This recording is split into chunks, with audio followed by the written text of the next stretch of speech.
Assalamualaikum warahmatullahi wabarakatuh.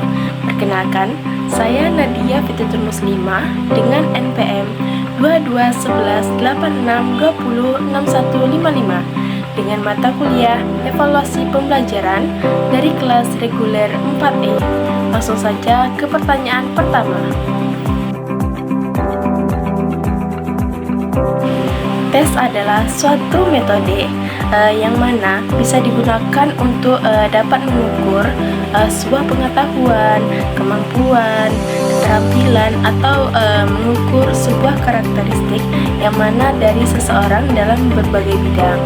Jadi tes ini bisa saja dalam bentuk pertanyaan yang mana bisa saja dengan cara tertulis, lisan, atau juga bisa dengan melakukan sebuah evaluasi dengan secara langsung untuk menilai sebatas mana pemahaman atau juga kemampuan dari setiap individu atau setiap siswa. Selanjutnya itu aspek-aspek perencanaan tes. Ini memiliki beberapa hal yang penting untuk dapat kita ketahui. Yaitu yang pertama itu ada tujuan dari tes. Tujuan tes ini harus jelas dan sesuai dengan apa yang ingin kita ukur. Dan yang kedua yaitu desain tes. Desain tes ini harus mencakup di berbagai jenis pertanyaan untuk menguji suatu pemahaman dan juga keterampilan secara menyeluruh. Dan yang ketiga yaitu ada waktu dan lingkungan tes. Nah, ini perlu juga kita pertimbangkan yang mana agar kondisi tes ini berjalan dengan baik dan maksimal. Dan yang keempat yaitu prosedur pengukuran dan penilaian tes. Nah, ini harus adil dan juga konsisten untuk semua peserta. Jadi tes itu tidak boleh berpihak kepada siswa siapapun. Untuk mengembangkan soal tes yang dapat mengukur pencapaian hasil belajar secara kognitif, efektif, dan psikomotor. Yang pertama kita bahas yaitu kognitif. Pada kognitif ini kita buatlah pertanyaan yang mana bisa menguji pemahaman aplikasi, juga analisis, sintesis, dan juga evaluasi. Nah, kita pastikan pertanyaan kita ini sesuai dengan tingkat pemahaman siswa kita. Misalnya menggunakan taksonomi Bloom. Nah, jadi harus sesuai, jangan sampai tes ini kita mau tes anak SD, tapi malah kita gunakan tes kognitif untuk soal anak SMP. Dan yang kedua itu ada efektif. Nah, di sini kita fokus pada sebuah pertanyaan yang mengevaluasi sikap, nilai, dan juga motivasi dari siswa tersebut. Nah, jadi kita harus menggunakan situasi ini atau kasus yang mana bisa memunculkan sebuah respon emosional untuk dapat mengukur aspek-aspek tersebut. Dan yang ketiga itu ada aspek psikomotor. Pada aspek psikomotor ini kita perlu merancang pertanyaan atau juga tugas yang mana bisa mengharuskan seorang siswa itu untuk melakukan sebuah aktivitas fisik atau praktik. Nah, kita juga bisa mempertimbangkan langkah-langkah ini atau prosedur yang mana apa tahap-tahap yang harus dilakukan siswa untuk menciptakan soal tes yang komprehensif dan mampu mengukur berbagai dimensi pencapaian hasil belajar dari siswa tersebut. Ciri-ciri butir soal suatu tes itu dikatakan dengan baik apabila yang pertama itu harus relevan dengan materi yang diajarkan dan tujuan pengukuran. Nah, jadi misalnya pelajaran kita tentang apa dan juga harus tentu soalnya itu tentang apa. Dan jangan sampai kita belajar evaluasi tetapi soalnya malah ke pembahasan materi yang lain. Dan yang kedua yaitu butir soal ini sebaiknya itu harus jelas dan mudah dipahami agar tidak menimbulkan sebuah kebingungan pada peserta didik. Nah, jadi soal ini harus jelas supaya tidak membingungkan bagi peserta didik atau suatu individu yang sedang kita tes. Dan yang ketiga itu harus dapat mengukur dengan tepat apa yang seharusnya diukur sesuai dengan indikator pada pencapaian yang ditetapkan. Dan yang keempat yaitu butir tes ini sebaiknya memiliki tingkat kesulitannya yang sesuai dengan tingkat kemampuan pada peserta didik, dan jadi harus sesuai untuk tingkatan siswa. Jangan sampai misalnya soal anak SMP dan kita berikan kepada anak siswa SD. Dan yang kelima itu paling penting, itu harus adil dan tidak memihak kepada siswa manapun. 3 definisi evaluasi menurut para ahli. Yang pertama, Michael Scriven pada tahun 1991 dalam bukunya yang berjudul Evaluation Thesaurus yang diterbitkan oleh SAGE Publication mendefinisikan evaluasi itu sebagai proses mendapatkan, menganalisis, dan menggunakan informasi tentang proyek, kebijakan, atau program untuk membuat keputusan yang lebih baik.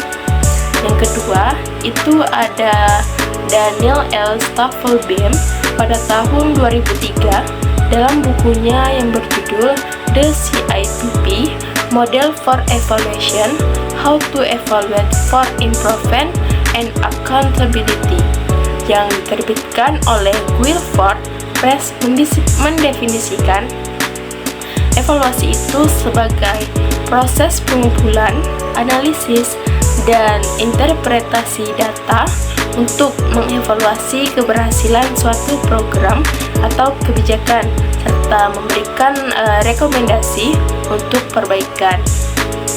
Dan yang ketiga itu ada Carol Hawes pada tahun 1998 dalam bukunya yang berjudul Evaluation Methods for Study Programs and Policies yang diterbitkan oleh Prentice Hale mendefinisikan evaluasi sebagai penilaian terstruktur terhadap kinerja, dampak, dan atau kegunaan suatu program atau kebijakan untuk mengevaluasi keberhasilan dan efektivitasnya.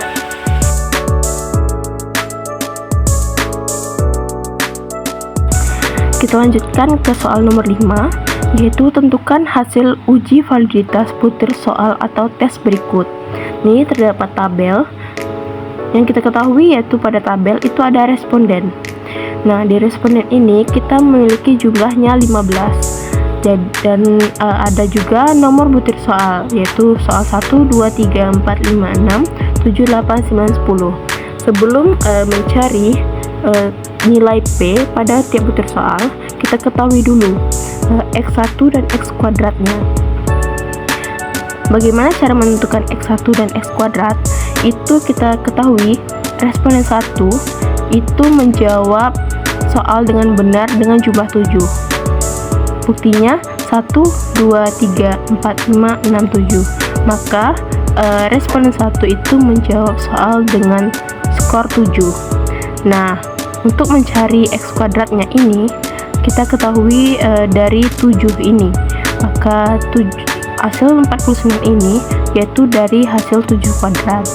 Begitupun sampai dengan responden 15. Kita lanjutkan ke nilai P. Nah, nilai P pada tiap butir soal. Kita ketahui rumus dari nilai P ini yaitu P sama dengan B per JS. Nah, di sini kita ketahui dulu pada butir soal nomor 1, B ini kita ketahui yaitu siswa yang menjawab soal dengan benar, menjawab soal nomor 1 dengan benar yaitu dengan jumlah 11. JS ini kita ketahui yaitu jumlah siswa. Nah, kita masukkan pada rumus yaitu P sama dengan B per JS sama dengan B kita ketahui yaitu 11 dan JS-nya yaitu kita ketahui 15, maka dapatlah hasil 0,73.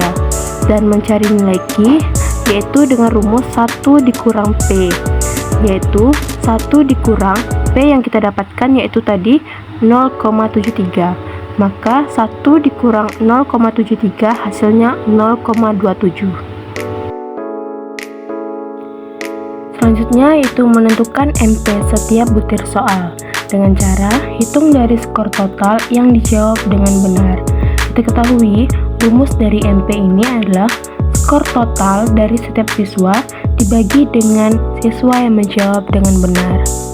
Nah, kita ambil pada soal nomor 1, yaitu kita ketahui bahwa benar siswa yang menjawab dengan benar itu adalah 11, yaitu siswa yang menjawab benar soal nomor 1 yaitu siswa nomor 3, siswa nomor 4, 5, dan seterusnya. Itu adalah yang kita ketahui siswa yang menjawab soal dengan benar.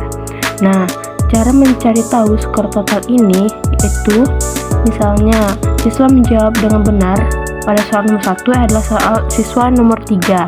Nah, siswa nomor 3 ini memiliki skor seluruh soal yang ia jawab benar adalah dengan jumlah 6. Nah, begitupun seterusnya dengan siswa nomor 4 menjawab 10 soal dengan 7 soal yang ia jawab dengan benar. Sampai seterusnya dengan 11 siswa tadi. Dan setelah kita ketahui skor total siswa yang menjawab soal nomor 1 dengan benar, itu akan kita jumlahkan. Misalnya 6 ditambah 7 ditambah 8 dan seterusnya. Maka kita dapatkan dengan hasil 74. Nah, maka skor total itu adalah 74.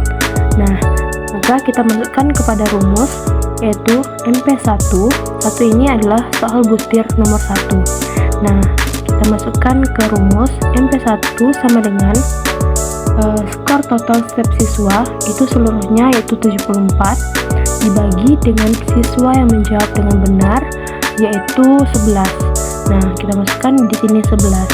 Maka 74 dibagi dengan 11 yaitu kita dapatkan dengan hasil 6,73. Nah, maka MP pada soal pertama yaitu 6,73.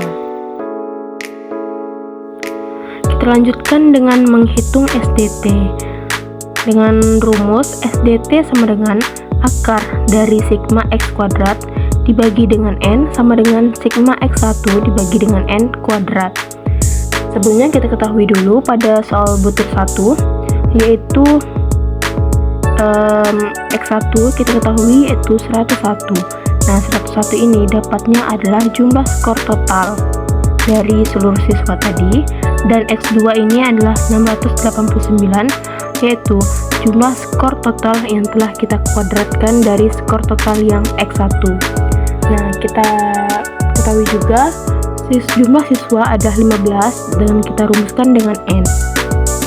Dan kita masukkan ke dalam rumus yaitu SDT sama dengan akar sigma X kuadrat kita ketahui yaitu 689, kita masukkan ke dalam rumus dibagi dengan jumlah siswa yaitu 15. Nah, dikurang dengan sigma X1 yaitu dapat 101 dibagi dengan jumlah siswa 15 dan kita kuadratkan.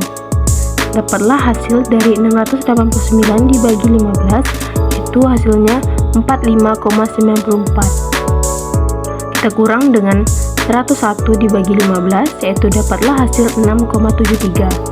Nah, setelah kita kurangkan dari sini, maka dapatlah hasil akar 0,6471. Nah, akar dari 0,6471 ini yaitu adalah 0,80. Maka SDT yang kita cari adalah dengan jumlah 0,80.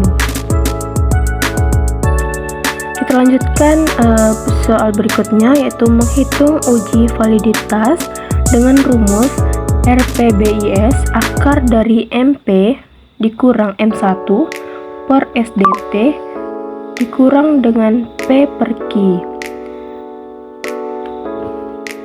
kita akan mencari uji validitas pada nomor 1, yaitu RPBIS sama dengan MP-nya ini terdapat yang sudah kita dapatkan, yaitu MP1-nya 6,73.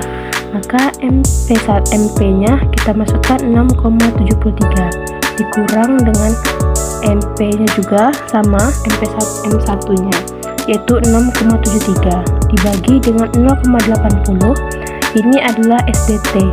SDT ini yang kita dapatkan dari menghitung SDT tadi dengan jumlah 0,80. Nah, di sini lalu ada juga P per Q. Nah, P ini setelah kita cari tadi pada awal, yaitu dapat hasil 0,73 dan Q ini adalah 0,26. Dan kita lanjutkan, 6,73 dikurang 6,73 dapatlah hasil 0,01 dibagi dengan 0,80 dan dikurang dengan 2,70 ini, yaitu hasil dari 0,73 dibagi dengan 0,26. Dapatlah hasilnya ini, dan lanjutkan dengan 0 dan kita jumlahkan yang dari sini, yaitu kita dapatkan yaitu 0,0125 dikurang dengan 1,64, maka dapatlah hasilnya yaitu 0,205. Maka soal butir nomor 1 itu dikatakan tidak valid. Itulah penjelasan jawaban dari saya. Jika ada salah kata atau kata yang membuat teman-teman bingung, saya minta maaf. Saya akhiri dengan wassalamualaikum warahmatullahi wabarakatuh.